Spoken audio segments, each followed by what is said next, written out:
More on the situation in Venezuela and its neighbours. I'm joined by Jason Marczak of the Atlantic Council. So, Jason, the US is slapping these new sanctions on Venezuelan officials who support President Maduro. But is Maduro himself proving more difficult to dislodge? Well, I think, Laura, this weekend's activities showed that the opposition, that the interim government clearly has momentum moving forward. The images of aid trucks being burned, 150-plus military defecting and walking across the border to Colombia and shaking hands with the Colombian authorities and giving their solidarity with Juan Guaido as interim president. That's important momentum.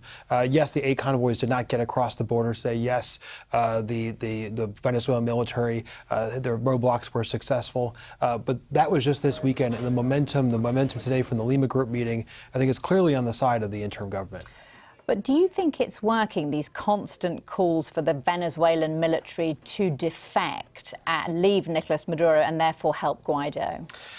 Well, we haven't seen wholesale defections. We've seen 150 plus over the course of the weekend. It's not where the interim government wants it to go quite yet, but there are still a number of different tools to be deployed to try to incentivize the military. I mean, the amnesty that the Guaido government has been promoting, the humanitarian systems, I think, as well as we hopefully start to see multilateral institutions pledging their support to Venezuela, pledging billions of dollars that could be used to support the families of military.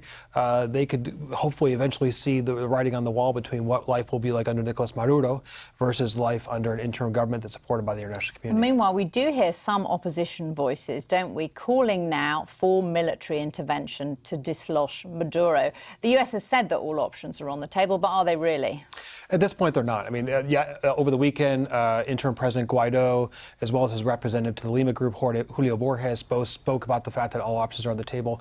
Today's meeting in Bogota, there was no mention of any type of military intervention. A number of leaders across the hemisphere have said that they're not on board with military intervention. So this was a part of the chatter yesterday. It was not part of the discussion today, and then, frankly, it's not the solution.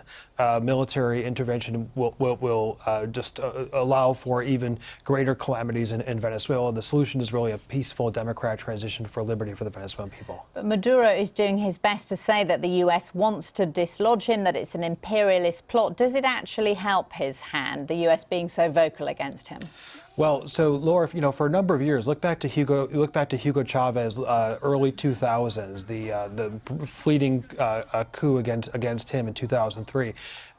Hugo Chavez, now Nicolas Maduro, for 20 years, the Venezuelan regime has used the U.S. as a foil and tried to keep itself in power by putting forward anti-imperialist messages. So too strong of a stance for the U.S. does work in their favor, but none of that was seen today in the Lima Group meeting.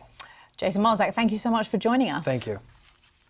Well, one of Venezuela's closest allies is Cuba.